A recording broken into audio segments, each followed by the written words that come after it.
good evening, dear viewers, in a new episode of NBC Journal.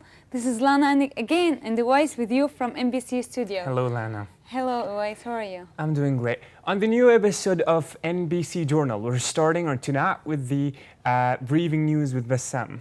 And for sure, we're going to talk about Chernobyl has become the tourist attraction after HBO series. Yeah, and we're covering the reactions on the Talmudic ceremonies that happened in Petra, Jordan.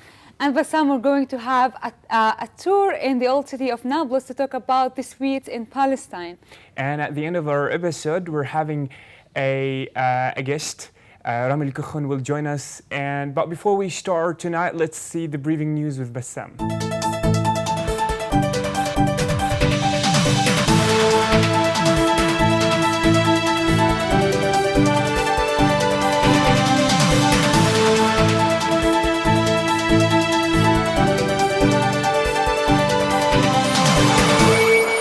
Thank you, Lana and Uwais. A Palestinian was shot dead during a shootout with an Israeli occupation forces patrol on the southern Gaza border. An army tank shelled a post east of Khan Yunis following the incident that fired several flares to light the skies. Prime Minister Mohammed Shtayyeh said that since Israel no longer respects any of the signed agreements and is dealing with all areas and classifications as Area C, then we will treat all areas as A.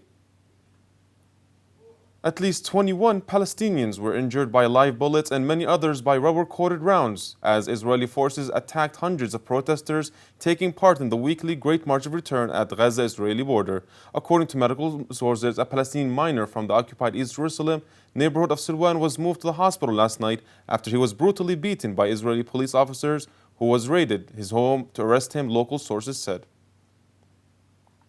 The Ministry of Foreign Affairs and Expatriates said in a statement that the last month of July witnessed a significant escalation of Israeli demolitions of Palestinian houses and facilities.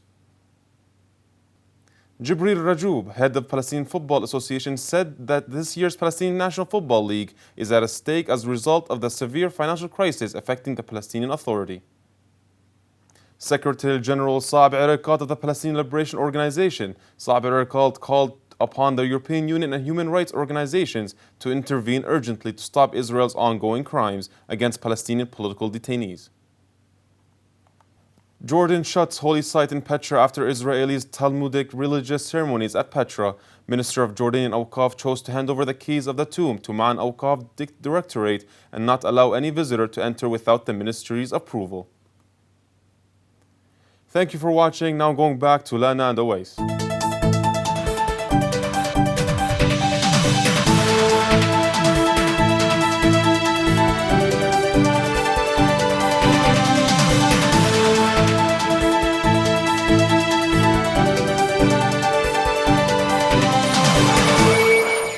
Thank you, Bassam. Talmudic ceremonies occurred in Petra, raised anger in Jordan and Palestine. And the Jordanian Ministry of Awqaf and Islamic Affairs and Holy Places decided to close the place in Petra because of the settlers, the Israeli settlers who were praying at that area illegally. Without clarifying the duration, let's take a look at this video graph and stay tuned.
again.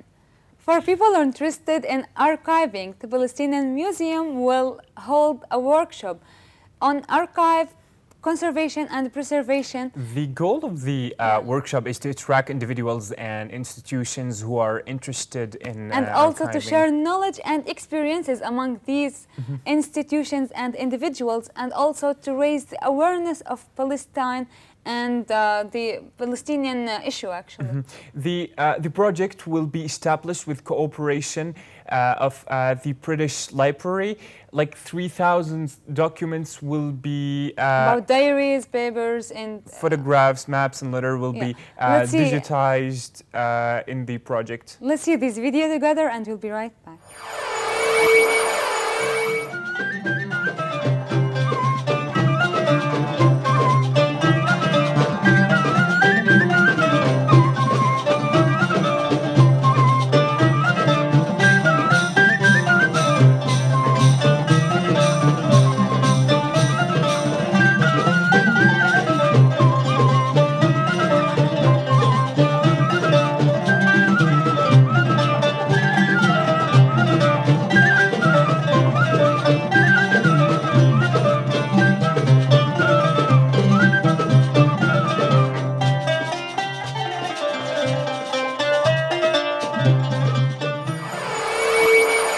Chernobyl, the nuclear power plant and also a city in Ukraine, becomes one of the best tourism attraction after HBO miniseries. Yeah, it is dark tourism, and what makes no sense to me, the fact that people, I mean, a terrible tragedy occurred there, and like Yeah, people now going there people- and taking selfies and doing jumps. So I mean, I don't. It fits the place.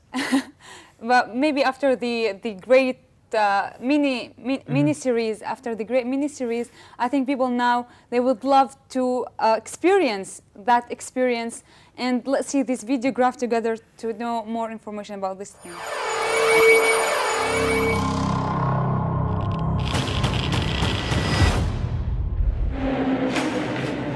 I'm pleased to report that the situation in Chernobyl is stable. In terms of radiation, I'm told it's the equivalent of a chest X-ray. No, Chernobyl is on fire. And every atom of uranium is like a bullet, penetrating everything in its path. Metal, concrete, flesh. Now, Chernobyl holds over 3 trillion of these bullets. Some of them will not stop firing for 50,000 years.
Bassam went to the old city of Nablus to explore sweet factories and shops. And as we all know, that Nablus is popular for the knafe.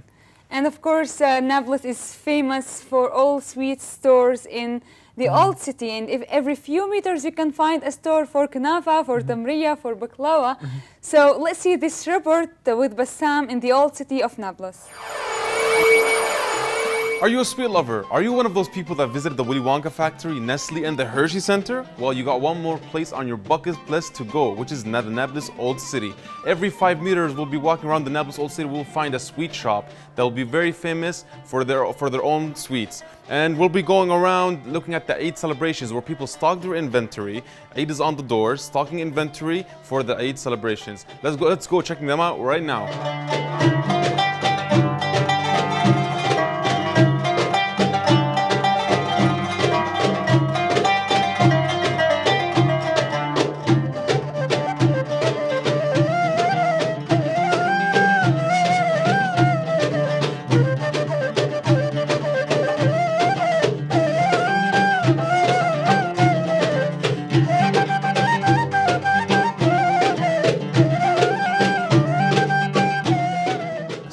At the Ayad Sweet Factory, which is specialized in Turkish delights, a similar sweet to a marshmallow, and it's over 100 years old. It comes in different shapes and patterns and all kinds of forms that you can really enjoy in different ways. I really do have a sweet tooth, but I'm going to be taking some home right now.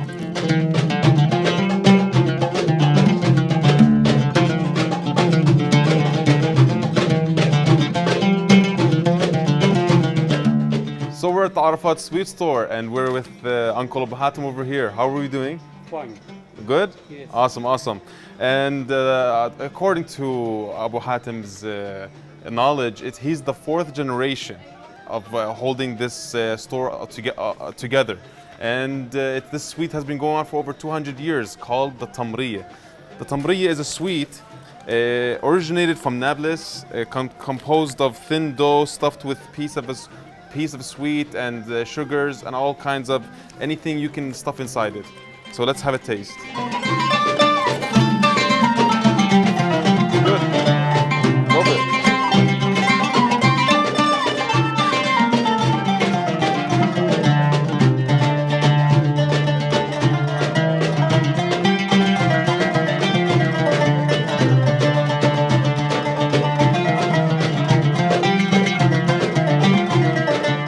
So we're at the Halawa and Aish factory coming from Nablus, the old city. It's been going on for over 3 generations now, let's say about 300 years. It comes in all kinds of shapes and factors and energy bars, and it's made out of sesame paste.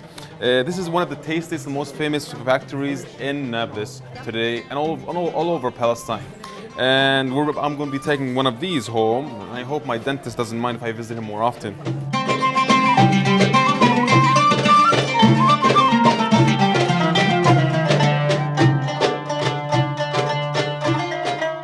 Another sweet that we came across around the old city is the halawi and zalabia, another Palestinian sweet that is cooked from the pumpkins that I see over there, and cooked poured some syrup on top and combined it with a mixture of zalabia, the type of bread that you eat it with, as a sandwich. And I've heard rumors about it, but I'm gonna have a real take at it right now.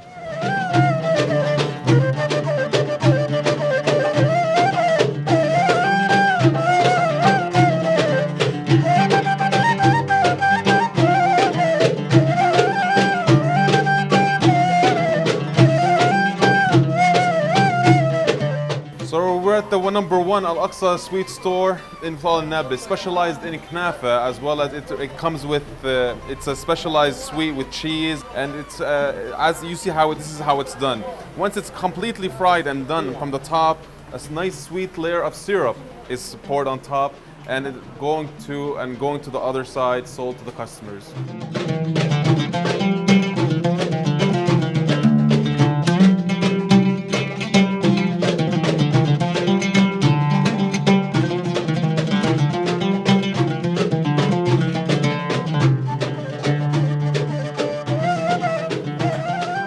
This knafa looks like it's been having about 200 years of experience, and I can safely say it's been proven that the knafa originated from Nablus. And I think I'm gonna have a toothache right after this bite, That's what we have for today on our journey around Palestine, folks. So stay tuned.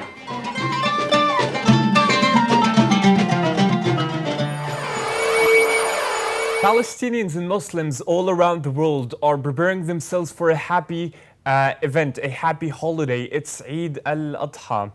And now all girls and young men actually go to shopping and to buy new dresses Clothes, and new yeah. clothes to celebrate Eid. And also one of the best things about Eid al-Adha is the dessert that is specially made for the Eid. yeah, and they are some of them are homemade desserts. Actually, and most Arab of them are desserts. homemade. It is something, I mean, Yeah, but there are so many people now buy them from the shops. from the shops and Yeah. stores. So Bassam went on campus and he asked students about their own celebrations for Eid al-Adha. Yeah, of course, some of them they go with family and friends, and some of them they travel around Palestine, or maybe they travel abroad.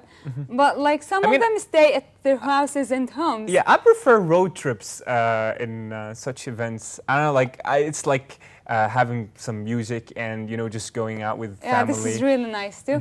So let's see the students' opinions about Eid and On what do An-Najah they do campus. in Palestine. So Eid is one of the biggest celebrations in the Islamic countries, and today we're going on a journey seeing what's people's reactions, what they do during the Eid. So let's check it out right now. So what's your name? My name is Hakam Tubila. Hakam Tbele. Yeah. Where do you live? I live in Jerusalem. So what do you do in Jerusalem during Eid?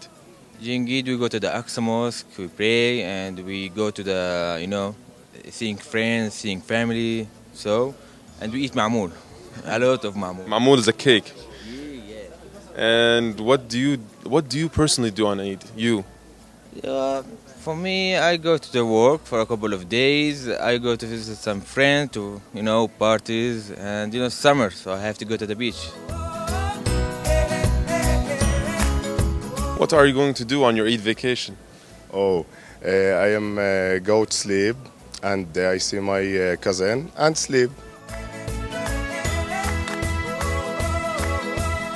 What are you going to do on Eid? I want to travel to family and travel to parks and eating to cakes and sleeping. And sleep. That's the most important. Thank you. Awesome. So as it turns out, ladies and gentlemen, people are going to be sleeping during the Eid celebration from the result of the exhaustion being exposed throughout the year. For more, follow us on NBC Journal and stay tuned.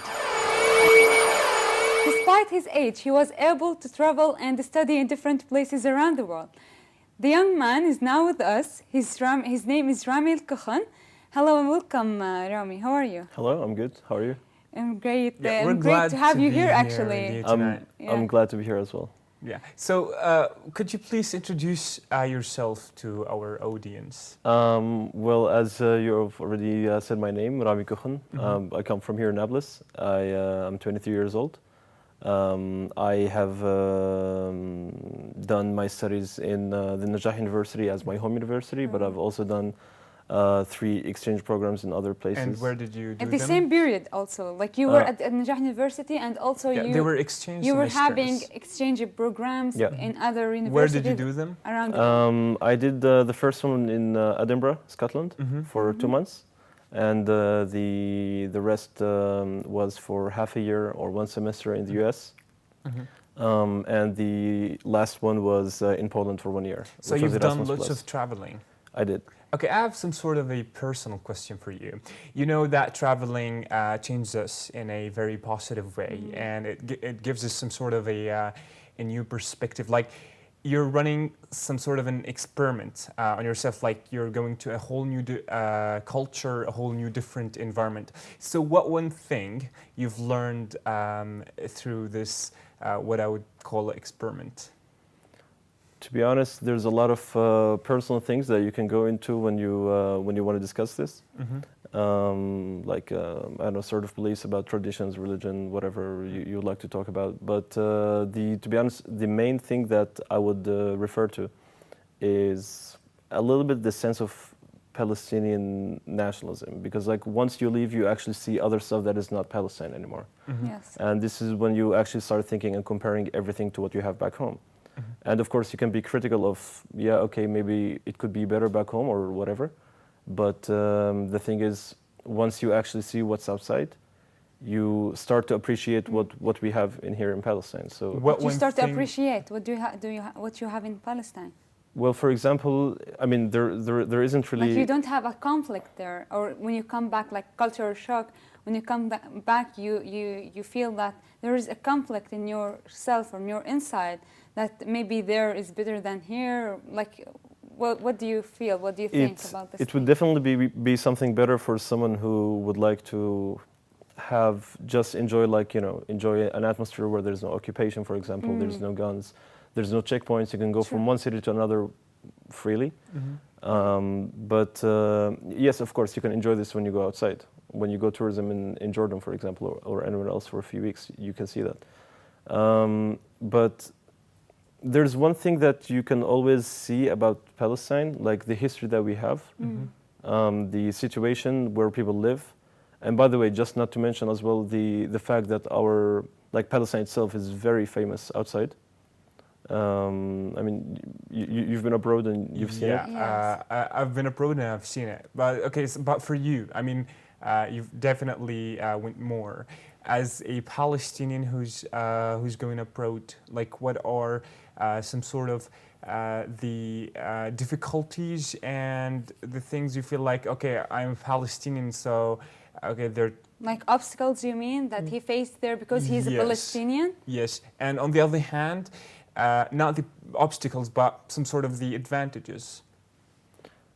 To be honest, I wouldn't have a lot of obstacles to talk about, other than my passport, because honestly, the only obstacles I ever faced, either in entering a country or living in another, was always the passport. And also, you're studying visa, right? Poland is not with Schengen. Poland is Schengen and it's EU and everything. But once you're landing, for example, I'm taking a flight from Jordan, landing in Warsaw, the capital. As soon as you arrive in Warsaw, you're always detained for 1 hour, just questioning why you're coming here, even though all your paperwork is already done and you have the visa. They already checked everything, but they still will bother you. Yeah, and you're studying politics now, right? Yes. You were majored in, as BA, you were majored in English literature, and now you're doing, or you finished your master in Poland with political sciences. Like, how did you choose to study English and then you moved to political sciences? Like, what was your maybe motivation, influence out of these studies? To be honest, English literature was not really the main choice I always had. Yes. It was computer engineering or software engineering, like whatever that has to do with softwares, something else. But Tawjihi stuff happened and I changed into literary stream and I ended up studying English literature. Okay. It wasn't so bad, actually, it was good. Yeah, it was a good opportunity actually for you. It was a good opportunity because I actually had the chance to do those exchange programs. So you believe that studying English literature at An-Najah National University maybe supported you in Absolutely. Yes. Because it actually led me to the fact that I eventually traveled and I had the advantage to travel more often. And this way, actually in my travels is when I discovered that, okay, it's political science that I'm interested in, not English literature. Yeah, and now you're, so now you're studying politics in some sort of a motivation to support your case as Palestinian. That is the eventual purpose, yes. Of course, yeah. So maybe after you've traveled around and you're going after a week to visit Poland again and to celebrate your graduation.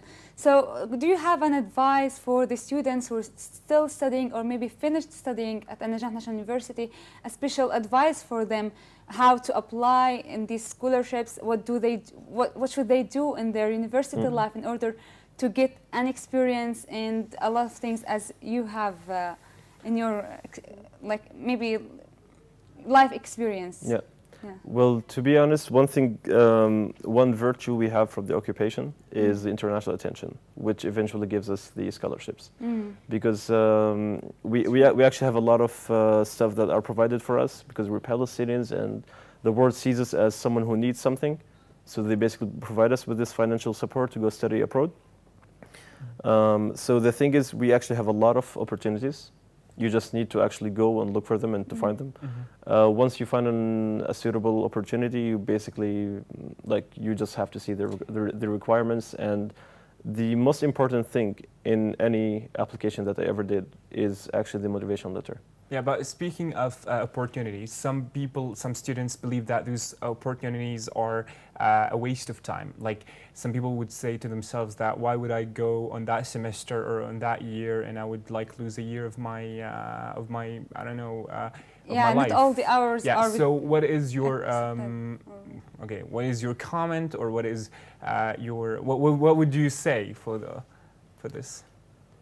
To be honest, I've heard this from other people before I left. But the thing is, it's an exchange program. It's not a vacation, so you're not really losing anything because once you actually go abroad and when you come back, at least most of the things you have studied, they will be accounted for in your home university. So whether it's Najah or Birzeit or any other university. But this is also a personal choice. For example, what I studied in the US, I decided not to count it for what I have here for English literature because I just wasn't interested, even though I could. But for example, when I studied in Poland for 1 year, I came back like it was, okay, 1 year I really don't want to redo this year in Palestine. So I counted everything. So academically, I did not lose anything. Time, I graduated maybe half a year later than most of my colleagues, but I was very much fine with this because the experience that you get abroad is, or the experience you get in general, out of this opportunity, it balances out the rest. To be honest. Rami, thank you for coming here, and thank you for being with us for today. And of course, a lot of your friends will see you now because you have a lot of friends abroad and you have a lot of friends here. You're famous, man. Thank you for being here with us. Thank you for having me. Thank you. Thank you for watching our dear viewers. Bassam could not join us today. He was doing some reports in the field. But of course, we will have him next week. Yes. For more information, you can find us on Facebook, NBC Journal, or you can visit our website, nn.bs. Thanks for watching and see you next week. Tuesday.